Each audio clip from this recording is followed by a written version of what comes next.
Good afternoon, everybody, and welcome to Network 2020's discussion about the geopolitics of higher education. My name is Courtney Doggart, and I am the president of Network 2020. Network 2020 is a New York City-based nonprofit that is dedicated to driving informed conversations about global affairs. So we do this both online in discussions like these, as well as in our private virtual discussions and in person in New York City. So I encourage everyone to subscribe to our YouTube channel and follow us on Twitter, Instagram, and Facebook. So in the world of timing, I feel like we've hit this one pretty well, because on Friday, President Trump issued a proclamation that went into effect yesterday, raising the fee for H-1B visas for highly skilled workers to $100,000. So this is a huge increase, and it also may impact universities because they do sponsor, I think, roughly like 12,000 H-1B visas a year. So I feel very pleased, even though that will not be the main focus of this conversation, but to talk today about geopolitics and higher education with two experts. First, I am very pleased to welcome Professor John Douglas. John is the Senior Research Fellow in Public Policy and Higher Education at the Center for Studies in Higher Education and a faculty member in the Goldman School of Public Policy at the University of California, Berkeley. His research focuses on the forces and politics of globalization, the future of democracies, the role of universities in economic development and socioeconomic mobility, the student experience and institutional self-improvement, and the history of higher ed. So welcome, John. And I'm also very pleased to welcome Dr. Madeline Zavodny, the Donna L. Gibbs and First Coast Systems Professor of Economics at the University of North Florida. She is also a research fellow at the Institute of Labor Economics, a fellow at the Global Labor Organization, and an adjunct scholar at the American Enterprise Institute. So welcome to both of you. Very much looking forward to this conversation. So to start us off, I'd like to start with you, John. Just talking about the role of higher education's role in foreign policy. So how would you describe the significance of U.S. higher education, both to the United States' domestic strength and to its global influence, particularly as a tool of soft power? Yeah, to focus a little bit more on the foreign policy side, I think I could kind of couch it in three words: people, money, and research. And if you see historically over time, a lot of the focus was on people. So, even the University of California, Berkeley, in its announcement of its becoming established in mid-century 1800s America, part of the language was looking to the markets of Asia, that there was this sense that the universities were, yes, important providers of education and research to some extent domestically, but they also had a foreign kind of look and bringing in students. Berkeley was one of the top institutions in terms of the number of international students by the 1920s. But then you march in, the 30s, we bring in many of the immigrants escaping from Nazi Germany. But the dividing line then comes into money is after World War II. Of course, on the people side, we have the Fulbright program, we have area study programs, the concept that universities need to be engaged in what was the Cold War, and to bring scholars in and know more about the world in a soft power way that I think was largely positive. And and then you have the expansion of money.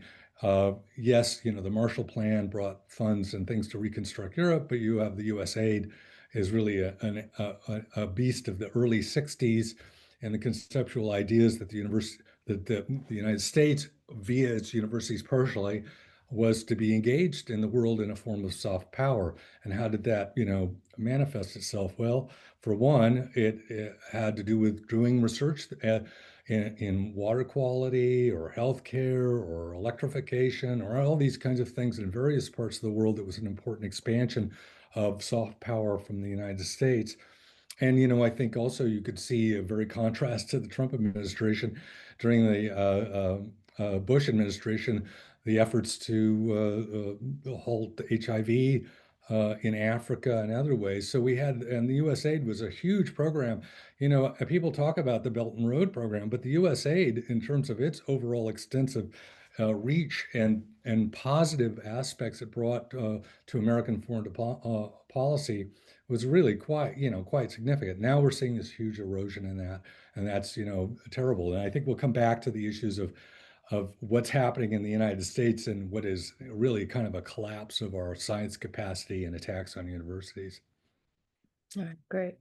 Thank you for that overview. Madeline, turning to you, immigration has long played a role in shaping the U.S. economy and society.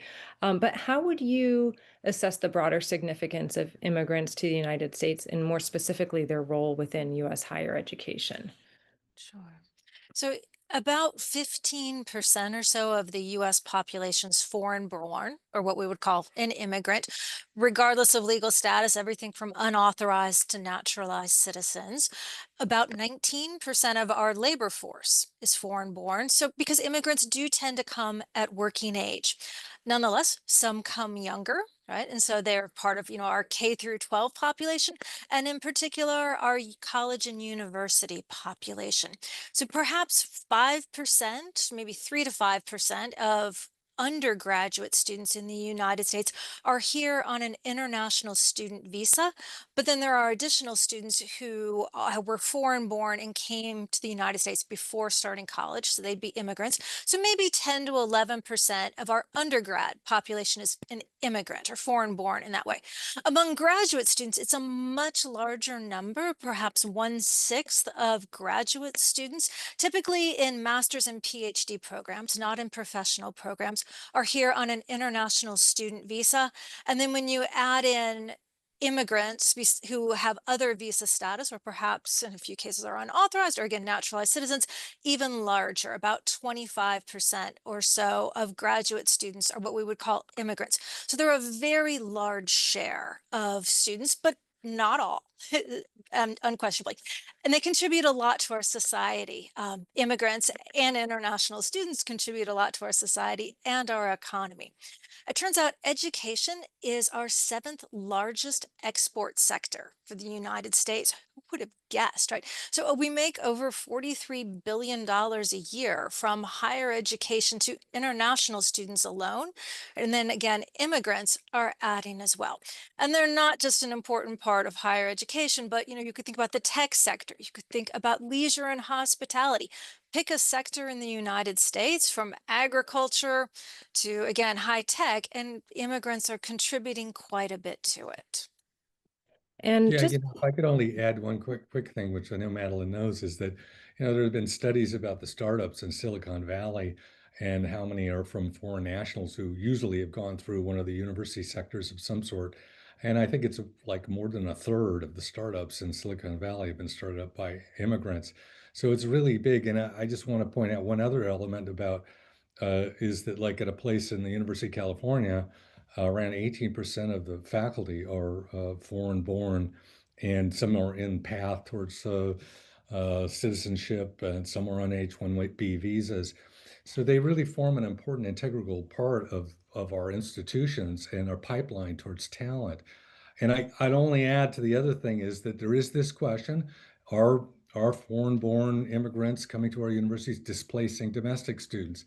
And the answer is yes, in some circumstances, that probably is the case. But in most cases, it's not Yeah. happening. Mhm. And particularly in states that have, declining populations or these kinds of issues.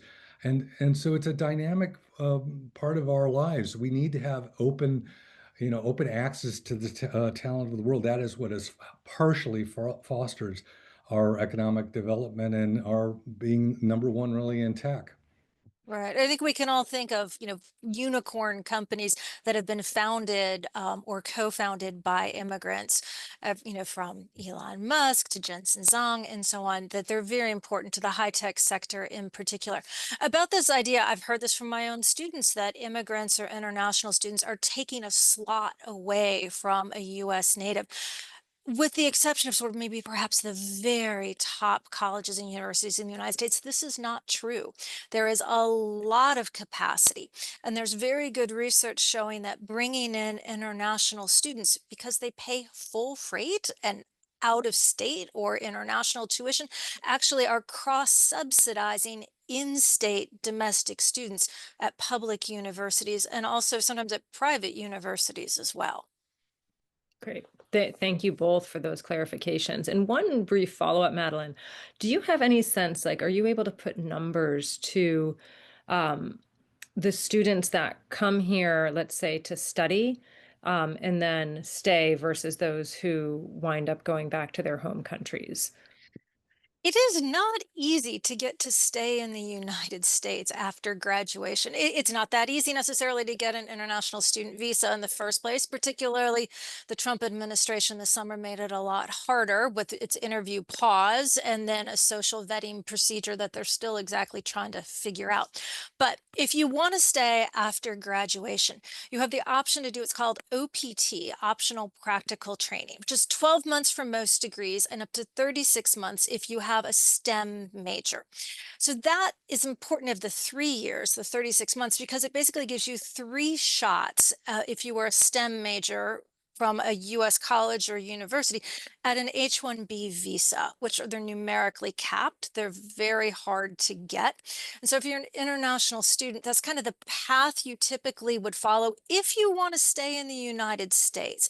And of course, not all international students do. Some want to go home because they miss their family and friends, or they've made a commitment to their government or their employer at home. But we do not make it easy to stay. And of course, we've now suddenly made it a whole lot harder and perhaps more expensive, although the details are still unclear about this $100,000 fee and who it applies to.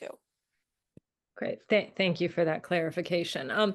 Turning back to you, John, Madeline just mentioned some of the Trump administration's policies.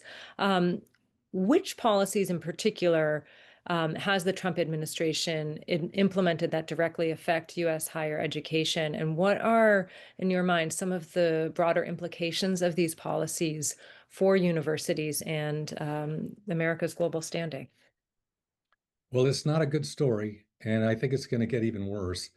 Uh, there are two kind of areas in which the Trump administration has attempted to use emergency powers, executive powers that are unprecedented.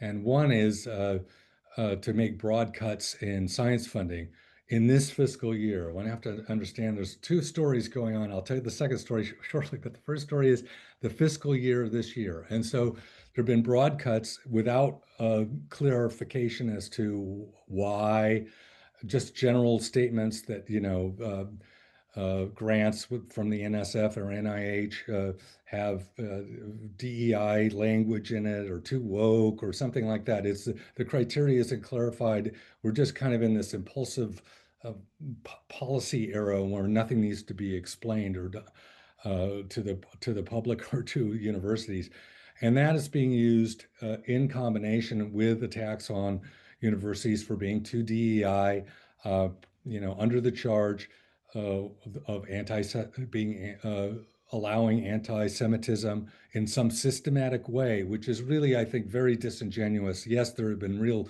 issues about anti-Semitism, but the complexity of these conflicts on campuses like UCLA are very hard to unpack. There were, an encampment by pro-Palestinian groups that had both Jewish faculty and students in it, and then a pro-Israel group came and basically started a conflict. At least that's the story that we know.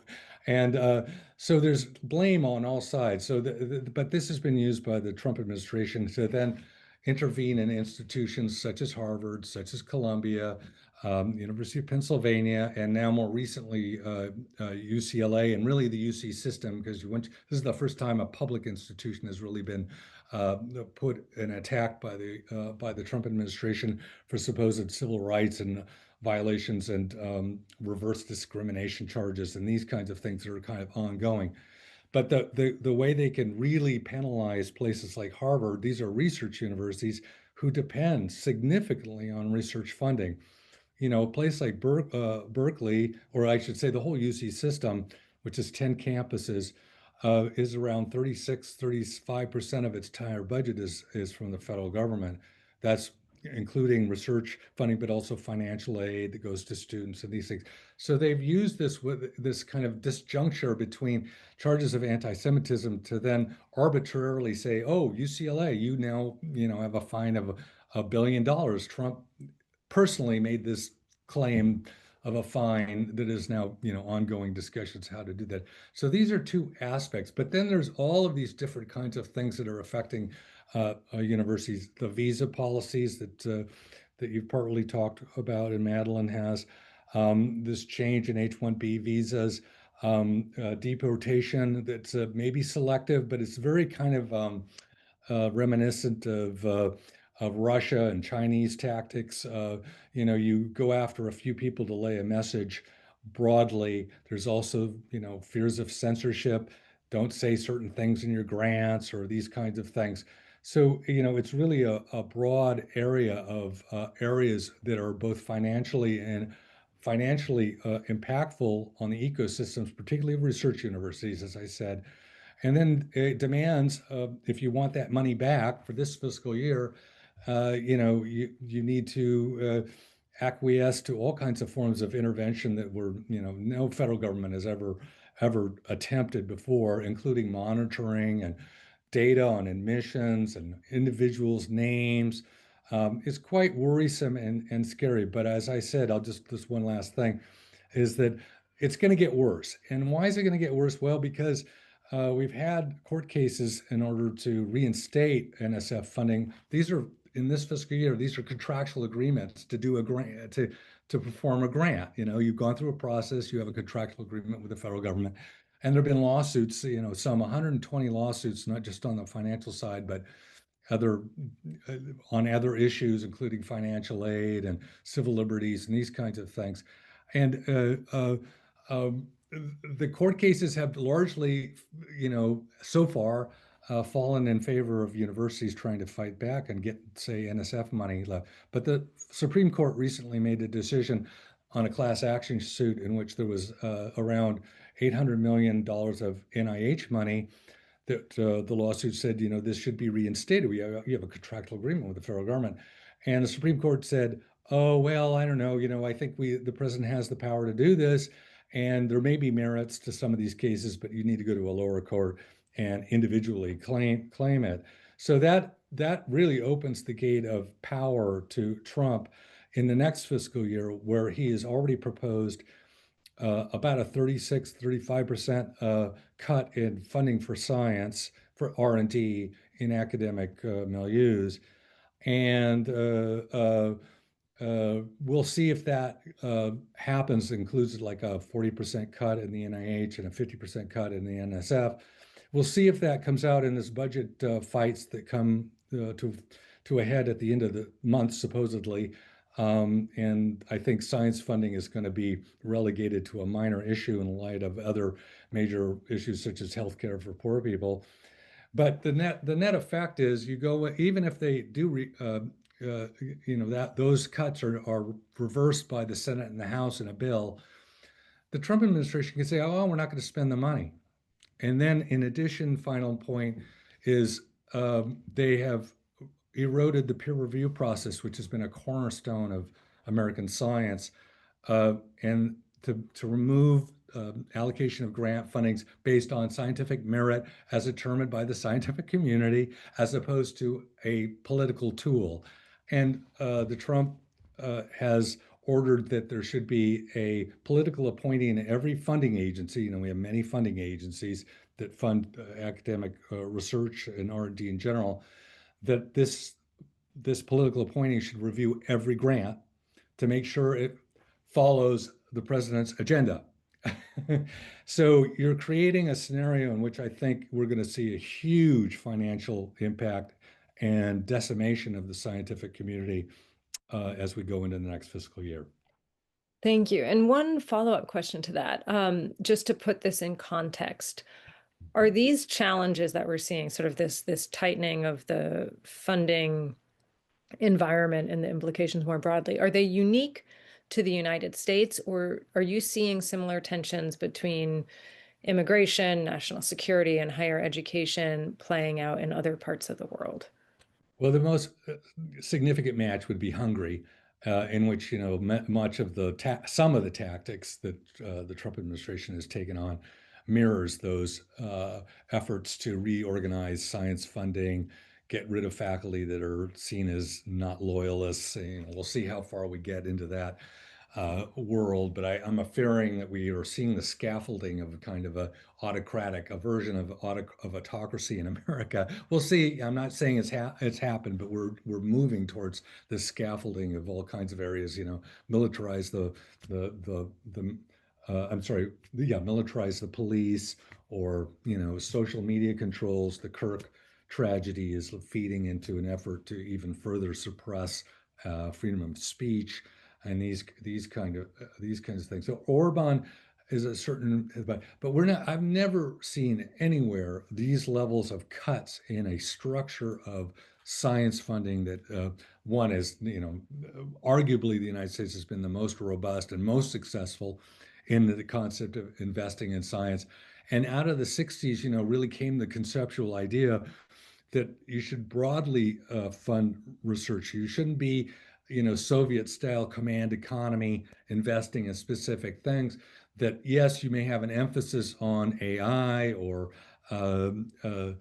quantum computing, but you're creating a wide and strong effort, and geographically strong, and that things burble from that machine that would not come out of a command economy. That's so we're seeing pieces, but nothing to this extent. Either increasing funding or decreasing funding. It's just a draconian. It's not well thought out. It's impulsive. It can be justified, maybe, and sometimes they even try a little bit in order to cut the federal spending, but there's no strong sense of a theory or idea. It doesn't match up, for example, with, oh, we're going to increase economic competitiveness of the United States. We're going to increase tech manufacturing, which is the sector that it would have the most promise, not making tennis shoes probably. So it's just a very disjointed and worrisome scenario that we've fallen into. Thank you. Yeah, I would add to that that basic research that leads to commercial innovations that improve our lives is done mainly at universities, and it's mainly supported by funding from the federal government historically. That there's not the profit motive for private industry to do kind of the basic behind the scenes research that you really need to then lead to the large commercial breakthroughs. And so this is going to have implications for the rest of our lifetimes, honestly, unless it is very quickly and resoundingly reversed. I'm sorry, voice Thank of you. doom, but this whole conversation has sort of veered Yeah. in that direction. Well, thank you, Madeline. And on the economic implications in general, my understanding is that international student enrollment, as well as I believe domestic student enrollment in the U.S., has been declining in recent years. And please correct me if I'm wrong. But what are some of the broader economic and I suppose social implications as well of this trend, both for universities, but then again, because universities are not isolated, what's the ripple effect in the US economy at large? Right. So total enrollment by degree seeking undergraduates has been kind of on a long-term downward trend in the United States. And in some ways, part of this wasn't worrisome because a lot of that decline, as a recent report that came out from the American Enterprise Institute showed, was actually at kind of what we think of as lower tier institutions, perhaps these for-profit diploma mills, maybe, that were getting a lot of scrutiny from the federal government and even being closed in some cases. And so some of that we might not have worried about, but also there's been sort of a broader, I think, cultural shift against higher education, which provide and higher education, I think, is really important not only as a source of this again this basic research and so on, but that when you go to college, you're exposed to new ideas, and you don't know what those ideas are until you get there, right? And so I would like to think that what John and I and all of our colleagues in higher education do really is transform lives and teach people to think critically. And, do they end up maybe all using their exact major throughout their careers? Perhaps not. But I think that, everyone who wants to go to college, it'd be great if they were able to, and to have this fantastic educational experience that the US really has been the world leader in providing. Okay, so that's kind of big picture. So enrollment's been kind of on this long-term downward trend. And what we saw during the first Trump administration was a drop in the number of international students. Then the pandemic hit. International students did come back largely under President Biden, particularly at the master's level, as US universities were increasingly turning abroad to help kind of fill their coffers and fill their seats. And international students were very aware that getting a master's degree in a STEM field from a US university was a route into, again, this OPT H-1B path to perhaps stay in the United States for perhaps their entire career, perhaps for a few years, whatever. Then we have the Trump administration come, and this is going to be a very sudden reversal in that. That's going to then compound what some people call the demographic cliff and what colleges and universities typically call the enrollment cliff, which is that going back 18 years, 2007, the beginning of the Great Recession, was the beginning of a baby bust, a drop in fertility in the United States. So what we saw during the Great Recession of 2007 to 2009 was a drop in birth rates in the United States that has not reversed itself. So when you go 18 years later, the cohort of traditional college age students begins shrinking. And this is not projected to reverse. So colleges and universities were aware that this cliff was looming. They were turning to international students in increasing numbers who were eager to come to the United States. And so it's this whole confluence of events all at once that bodes very badly for a lot of colleges and universities, except perhaps the top tier, who face other threats, particularly the loss of research funding and all the things that John was talking about. Got it. Yeah, I'd only add that there are differences in different parts of the country. I mean, the overall trend is, as Madeline said, but there are some states that are growing, or were. We'll see what Florida. happens with all of the anti-immigrant policies, which are so detrimental. Generally we have population, and so I would note, besides the for-profits, we're seeing a lot of small liberal arts colleges going. And we could argue, I mean, of course, it's lovely to have many liberal arts colleges in the Midwest, in other words, that there's some kind of a shakeout of the market in higher ed is probably inevitable in some form. And sometimes you find mergers or ways to try to sustain themselves. But on the big picture is, partly California, for example. Now, we're kind of leveling out to some degree, but immigrants have always been a really important part of economic growth, and not just in going to university and then starting a business in Silicon Valley. We need laborers, we need talented people, but we also need, in the United States, we need other kinds of people that can fit into our economy. So we're really this anti-immigrant craziness in the midst of population decline, and so much of the nation is just not very smart. We have a very complex and emotionally driven debate about immigration, but a logical, remove yourself, you say, well, we need people to go to Ohio to work at this place or whatever, in the restaurants or whatever, and then we need high tech people. And there's just no careful thinking going on in the Trump administration.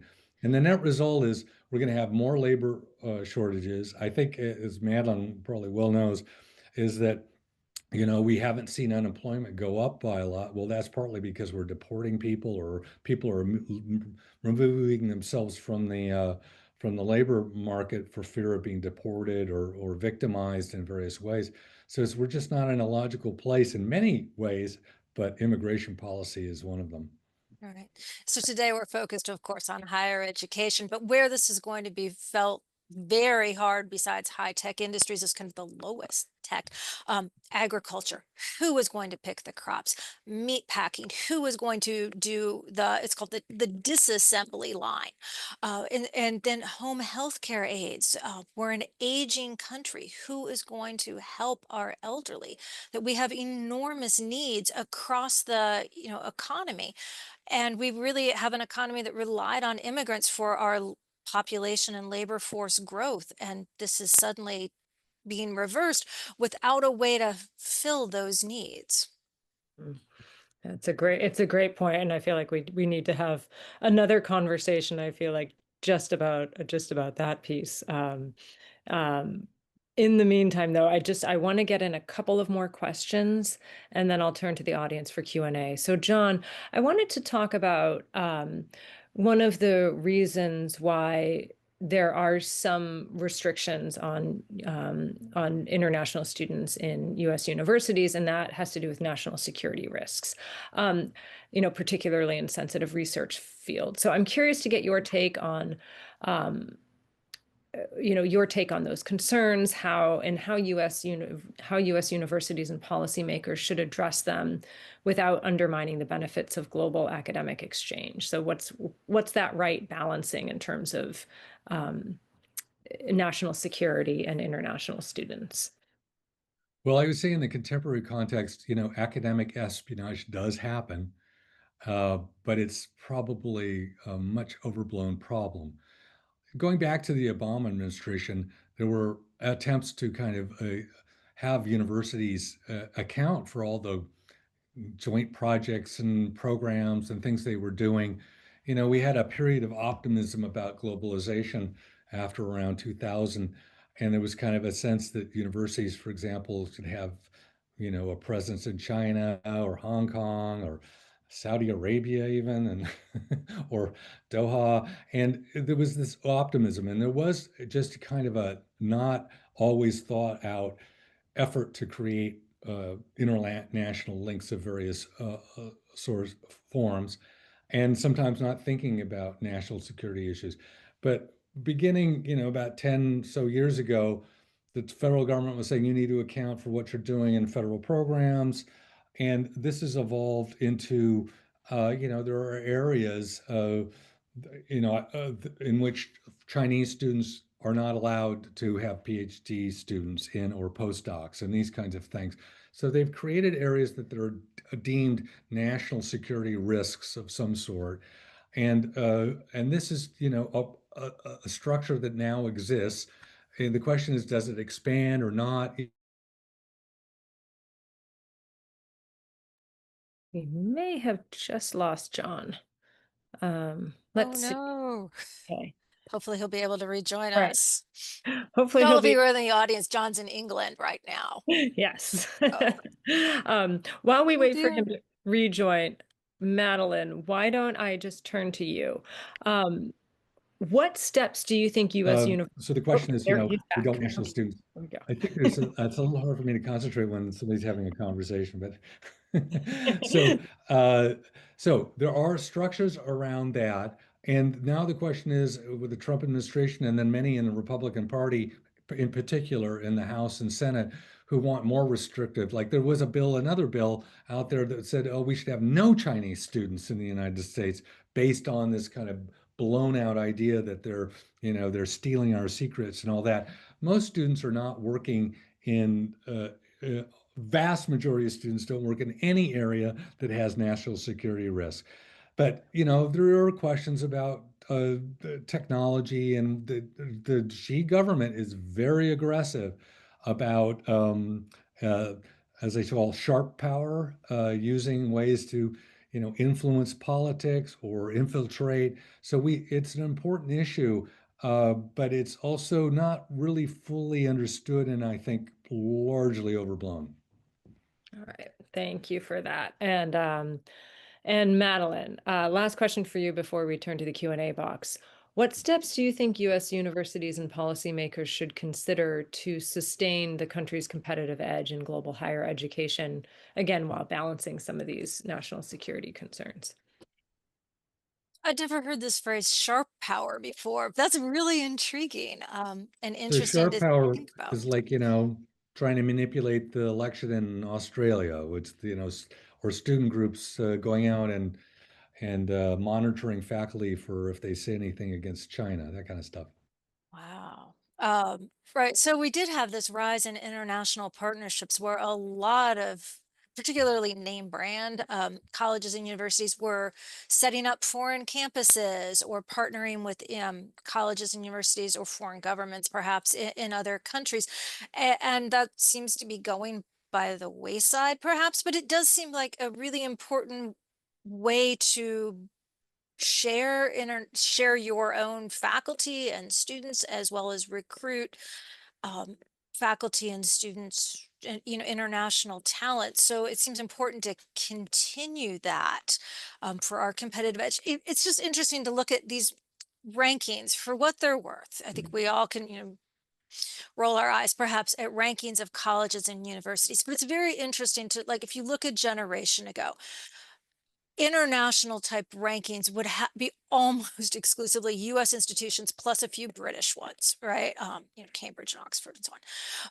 And now there's Chinese institutions that are in the top 10. And so it is clear that kind of the US hegemony or dominance of higher education and our place in the world is eroding quickly or changing quickly. And we cutting funding and cutting off international students is certainly not the answer. I don't know what is, but I think we know what isn't, more than anything else.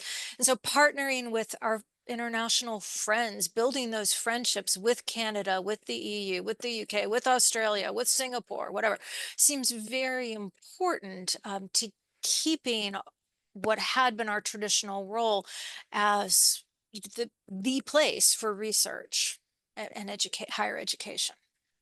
Yeah, it's interesting that you mentioned that point about the ranking of universities because we just had a conversation last week on the um, race to AI between China and the US. And in that, I guess, competition for top talent and who's minting that talent as well came up. And so, this conversation and that conversation are actually quite linked in a way. And so, and Brian, if you can just put the link to that discussion in the chat, I think that would be very interesting. So, um, this has been great. I'm going to turn to the audience now for Q&A. So if you're listening and you have any questions, please feel free to put them in the Q&A box, and we have quite a few already. So I'll start here, and I'll start with you, John. And the question is, what role can universities play in ensuring that international students not only study in the US, but also contribute meaningfully to the US workforce after graduation? So let's do this as kind of a look ahead, not based on where we've been, but where we're going. And how do you see universities pivoting in this environment to ensure that they can continue to attract international students and then also contribute potentially meaningfully to the US workforce after graduation? Well, universities have a whole infrastructure related to student support services generally, in terms of domestic students, making sure they can get the financial aid they can from the federal government. In California, we have something called Cal Grants for low-income students, and they do the similar thing for international students. It's quite a significant infrastructure in order to recruit and support them. Some institutions, a little bit more uh, entrepreneurial, have agents in various parts of the world that are recruiting students and getting pipelines. And sometimes it's a pipeline to a community college, which relates to kind of a path to potentially stay in the U.S. or bring their families. So there's a whole issue related to that. But there's an infrastructure to bring those people in and support them. And then it's similar in terms of going into the labor market. The universities, research universities, are very different. Not they're different today than they were 30 years ago. The networking and efforts to get students into employment, in particularly in STEM fields, is quite sophisticated, and it integrates with all kinds of internships or other ways in which institutions interrelate with local businesses or tech industries. So there's a lot of support structure to help that. But while saying that, if you're destroying so much of the infrastructure and programs, you know, by the federal government, which is a component of that, then you've got significant impact on that pipeline. And so that pipeline is going to close down quite a bit. We don't know how much. A lot of people fear coming to the United States because of these social media structures. I also really worry, we talk about AI and at the pluses and minuses and various things.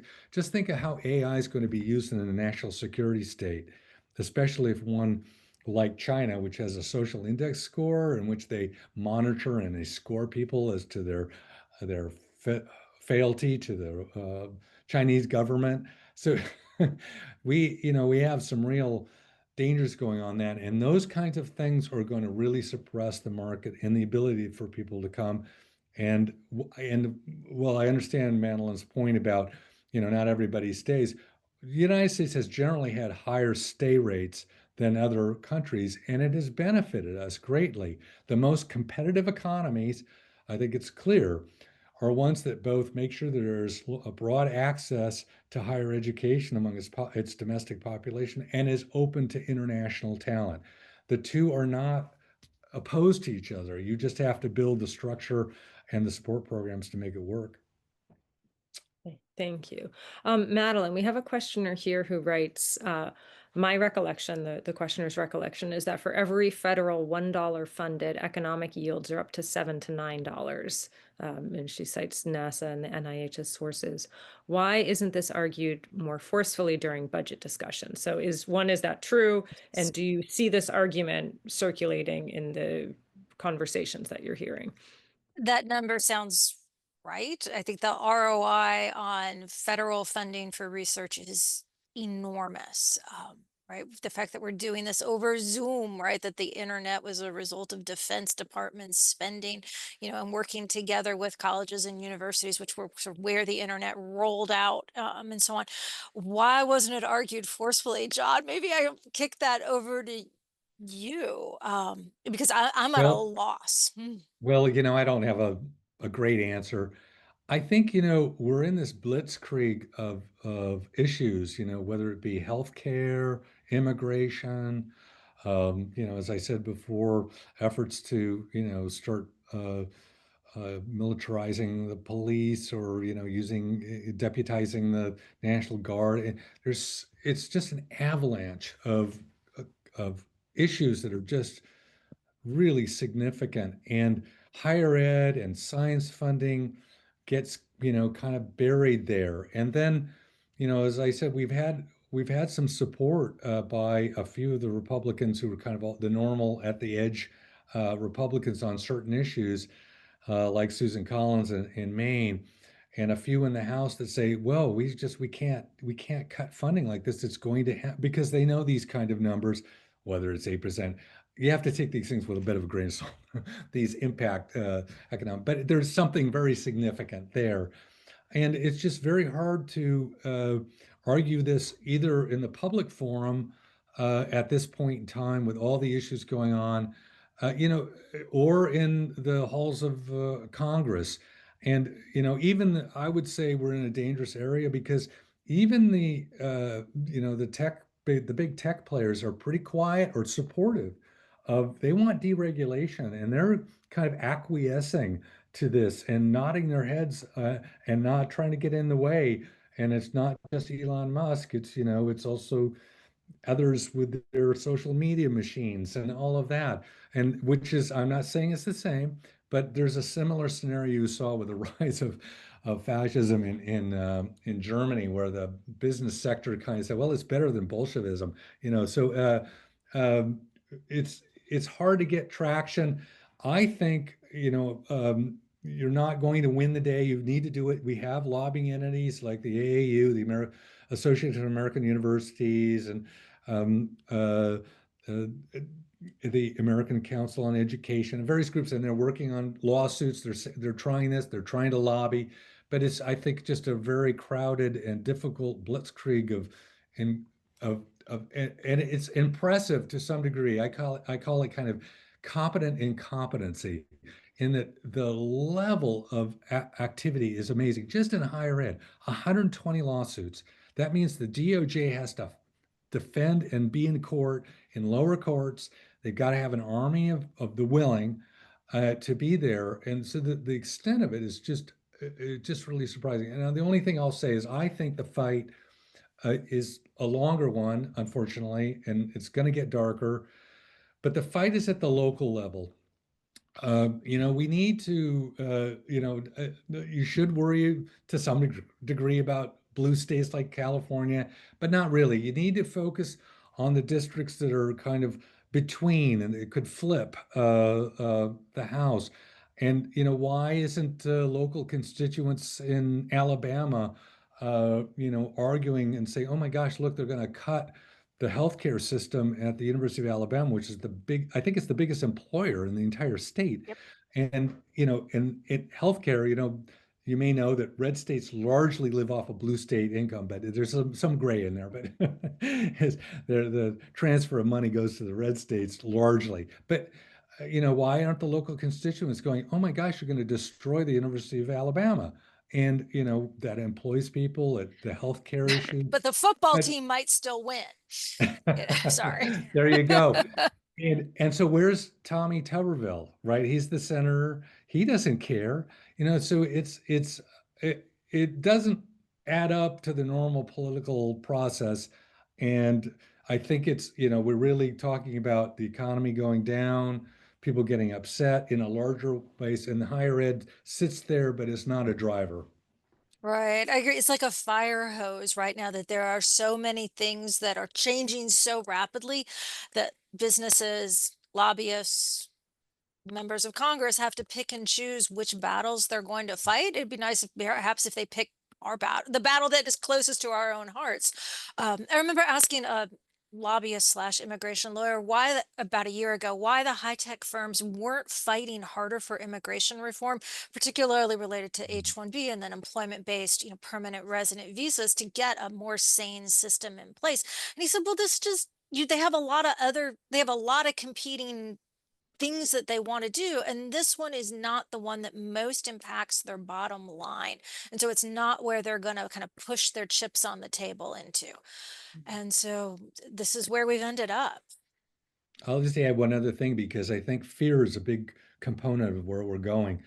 A lot of, I think industry leaders are, they're regulated by the federal government. The Trump administration has shown over and over again its willingness to, use levers which are really, immoral or unethical, to go after anybody that kind of opposes them on certain issues. And look at the FCC and what it's doing, in the messaging it's giving, in terms of approval of mergers of media companies, or the aftermath of the Kirk assassination. They're willing to use these levers in ways that never been before. And so I think a lot of industries are, they like deregulation, so that's why the markets are partly up, beyond all this money being poured into AI. I guess that's what they say. Uh, but I think there's a fear factor about opposing, and you see this. The tech people are all lined up behind Trump at some PR announcement, and it's worrisome. Um, I and thank you for this great exchange. I want to try to get in a couple more questions. Madeline, we have a question here that's they write immigrant that you said that the myth about immigrants take jobs from natives is a myth. What are some other myths that you see in this universe of higher education and immigration? Oh, so specific to higher education, as I mentioned before, that immigrants are taking slots from US students is in the vast majority of cases not true. So there are studies showing that at the PhD level, it's not true. At the master's level, it's not true. At the undergraduate level, it's not true. And what is important is that international students, because they're disproportionately grad students in STEM, that they're serving as the TAs and the RAs, that the RAs, the research assistants, are pushing research forward together with faculty members. And as teaching assistants, TAs, they're basically helping provide instruction to undergraduates. It's not that colleges and universities are particularly affordable for everybody.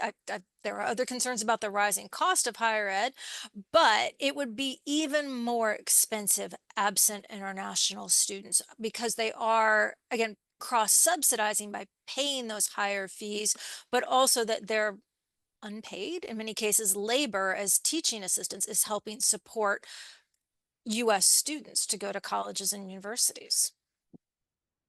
Great. So I think Thank you. that's a big one. Thank you. A question here, John. They write, the Trump administration has threatened Columbia's accreditation. Can you just validate that, and what will become of that, and how might that impact accreditation in general?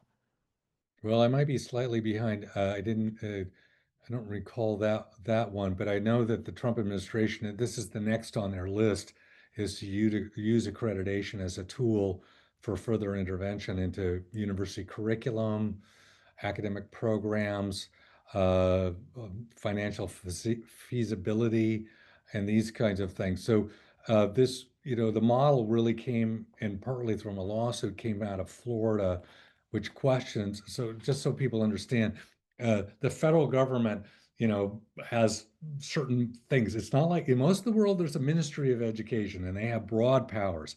In the United States, basically the federal government funds financial aid for students and research, and then some regulatory powers and specifically accreditation.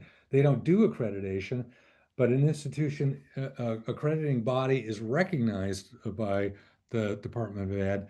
Then the accrediting body, which has historically been a non-governmental voluntary association of institutions historically that really grew significantly after the 1950s and partly in response to the GI Bill.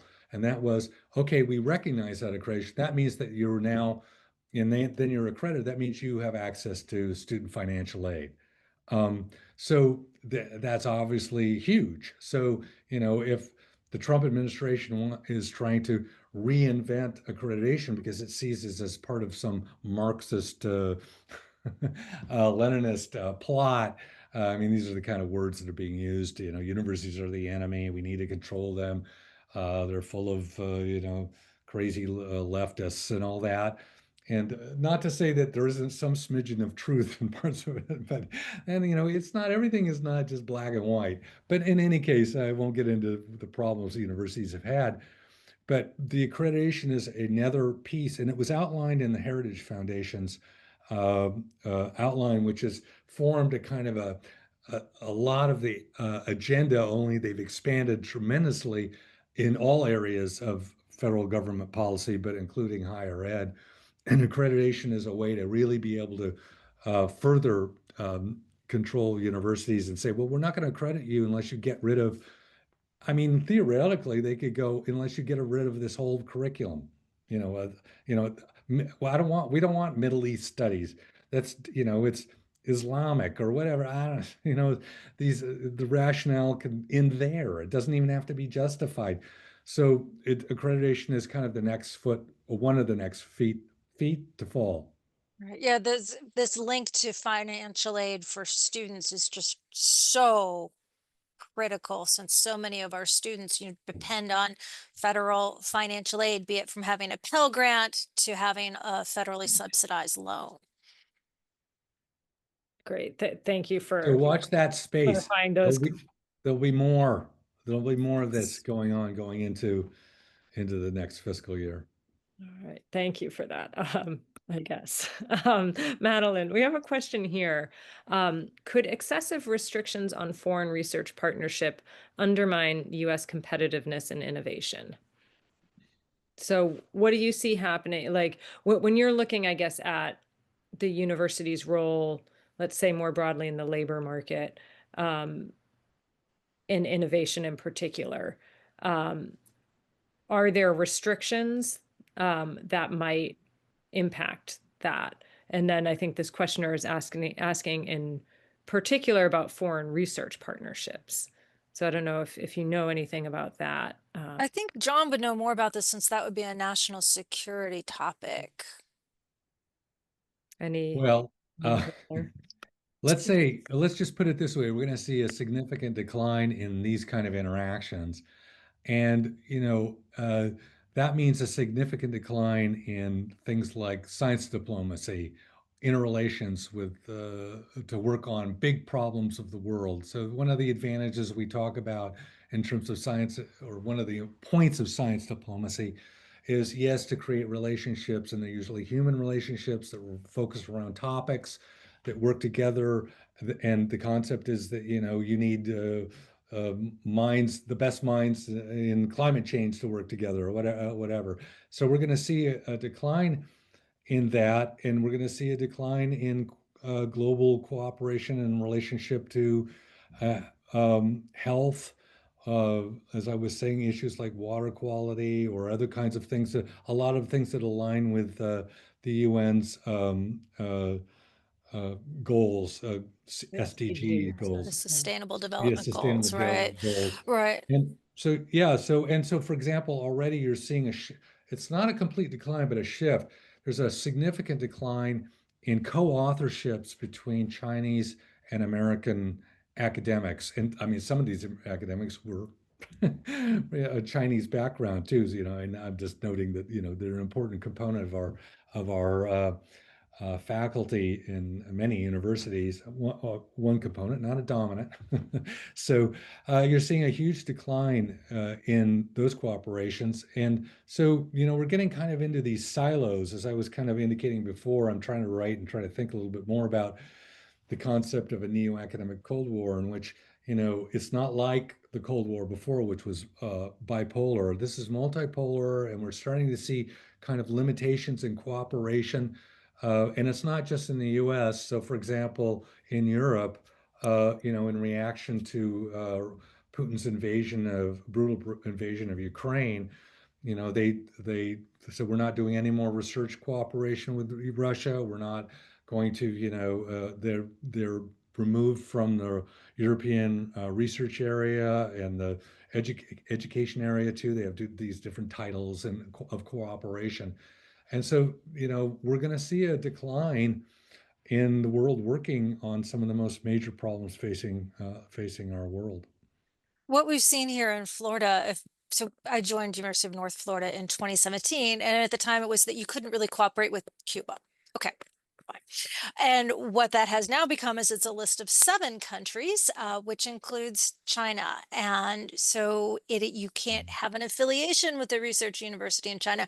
Our students can't study abroad and get credit in China. We can't bring in scholars under some programs from China and so on. And as China has become, a more important player, globally, and particularly in high tech sectors like AI, this is an increasing challenge. Yeah, and just to note that, because there's the federal policies and all the stuff that's going on, but there's also a lot of action going on at the state level, and big differences between the blue states and a red state like Florida. Because I believe, Madeline, you're talking about restrictions that are coming out of the legislature or the governor's office in Florida. And so they're doing the work of the Trump administration, or actually pioneered a lot of it. And so there's a whole nother story. And I don't quite know how this is going to play out, but I think there will be a blue versus red state kind of impact over time. Obviously, this overall erosion in research funding, for example, but we'll find that they'll build more strength potentially in the blue states and their universities, and decline in various forms in red states. I think it's I'm gonna be not just absolutely sure about it, I but think it's gonna be interesting to see. So, as an economist, we have this model called Tibu, where you vote with your feet. And so, as students have come to SEC schools, will faculty and money leave the Southeast? I don't know. It's going to be interesting to see. yeah, hard to tell. One quick question, if I may, in the last 30 seconds, and Madeline, maybe this is for you, and I know it might be too soon to tell, but we have someone who wrote in that they read that physicians may be exempt from the $100,000 H-1B fee on the visa. Are there any other professions that you've heard that might be exempt? Unless that came out this morning, physicians were not exempted. And so for rural hospitals, this will be devastating because those were the hospitals that they had the hardest time recruiting, and a large number of new doctors in the United States are international graduates of international medical schools and so on. So this is potentially very bad for rural areas that already were going to get hit with funding cuts. All right. I could keep on talking to both of you for a long time, but unfortunately we are at time. Thank you so much for this discussion. It was a real pleasure to learn from both of you about your extensive knowledge on this issue. Just a few housekeeping notes. We do have an upcoming discussion, and it is on the global role of cities in diplomacy. And so that will be on October 9th. Again, that is free and open to all. And we are a nonprofit, and so we do encourage people to donate to support Network 2020. If you like this discussion, also please just share it with others, and that's always helpful. So Madeline, John, it was a real pleasure to speak with both of you, and thank you to everyone who listened and for all the great questions. Really appreciate it. Thank you. All right. Bye-bye.